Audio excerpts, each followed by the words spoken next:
إنا نحن نزلنا الذكر وإنا له لحافظون. بسم الله، الحمد لله، والصلاة والسلام على رسول الله، وبعد. إن شاء الله تعالى waxaan jecelahay inaan usoo gudbiyo dadka khayrka jecel sida dadka dibidaha ku dhaqan ama dadka ilmahooda u keensanaya magaalada muqdisho oo kale, dhaqan celinta in la furay goob waxbarasho oo online ah oo laguna magacaabo dugsiga qur-aanka ee nuurul iimaan online biidn illahi tacaala.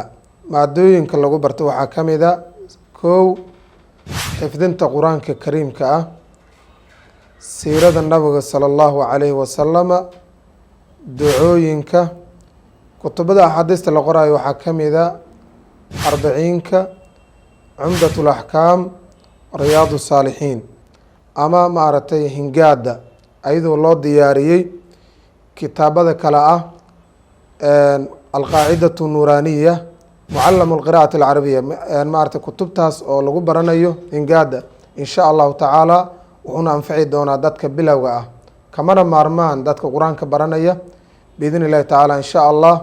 weliba si gaar ahaaneed dadka ilmahooda u keensanaya in loo dhaqan celiyo ayagoo waqti la siinayo biidn illahi tacaala in sha allahu tacaala. marka waxaan leenahay dugsigu wuxuu leeyahay number lagala soo xiriiri karo, waxaan kusoo qori doonaa in sha allahu tacaala meesha hoose. asalaamu calaykum waraxmat ullahi wabarakaatu.